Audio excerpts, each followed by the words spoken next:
এই যে বর্তমান সিচুয়েশন, বর্তমান পরিস্থিতি, এগুলোর জন্য আমরা নিজেই দায়ী, ঠিক কিনা? এই যে কিছুদিন আগে একটা বিষয় ভাইরাল হইল, ট্রান্সজেন্ডার, নাম শুনছেন আপনারা? রূপান্তরকামিতা, জেন্ডার আইডেন্টিফাই যেটাকে বলে আর কি। কোন ছেলে যদি নিজেকে পুরুষ, কোন ছেলে যদি নিজেকে নারী দাবি করে, কিংবা কোন নারী যদি নিজেকে পুরুষ দাবি করে, চাহিদা মাত্র তাকে হরমোন ট্রিটমেন্টের মাধ্যমে তার লিঙ্গ পরিবর্তন করে দিতে হবে। এখানে কেউ কোনো হস্তক্ষেপ করা যাবে না, ঠিক কিনা? শুনছেন এটা? ট্রান্সজেন্ডার নাম শুনছেন? এটা হলো পশ্চিমা দেশের সভ্যতা।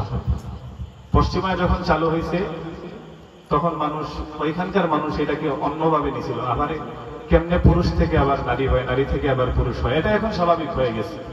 তো এটা আমাদের দেশেও চলে আসছে। এই জন্য আমরা যদি আল্লাহওয়ালা হয়ে যাই, নামাজি হয়ে যাই, পরহেজগার হয়ে যাই, এই ট্রান্সজেন্ডার বাদাইসা ঢুকতে পারবে না, ঠিক না বেঠিক? কারণ এগুলোর জন্য আমরা নিজেই দায়ী।